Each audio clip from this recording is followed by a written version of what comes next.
Merci, Madame la Présidente. Pour vous parler de ces quasi 123 millions d'euros, nous avons créé un nouveau chapitre dans vos plans, le plan Vos imprévoyances. Dans ce plan, il y a un point peut-être positif, le RTMS, indispensable pour que tous les trains entrent effectivement dans l'ère du XXIe siècle en PACA, en Provence-Alpes-Côte d'Azur, excusez-moi, et cela même d'augmenter leur cadencement en sécurité, serait, je dis bien serait, annoncé pour d'ici à 2030.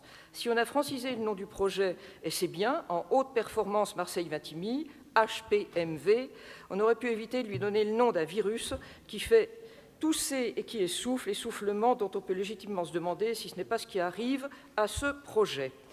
Parlons de ces presque 123 millions d'euros en autorisation de programme, votés en vote unique, reproduits dans chacune des collectivités associées à cette aventure, pas toutes, fort heureusement.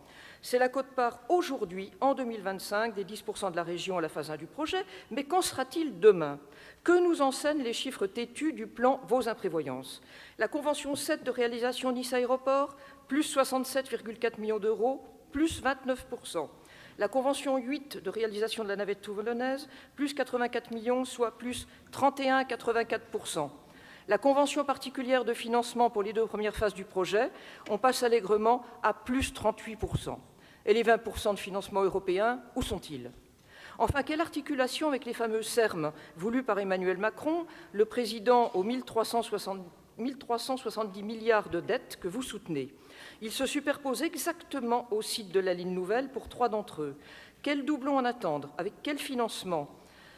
On est toujours dans les plans Vos imprévoyances. Et à quelle nouvelle taxe mobilité il faut s'attendre? Je rappelle juste la définition d'un SERM qui fait écho à celui de la LN. Un service express régional métropolitain constitue une offre de mobilité fiable, si seulement, fréquente et facile à utiliser, c'est un peu le but, au service des habitants de périphérie des métropoles. On est sur les mêmes sites et on reste sur le même public.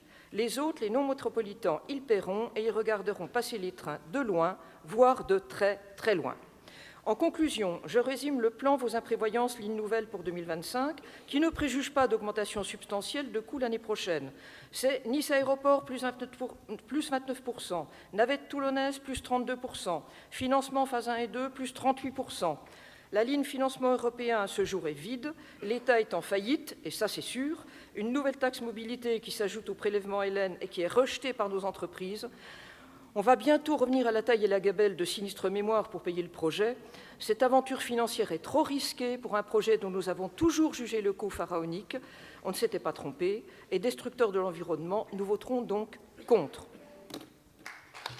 Très bien.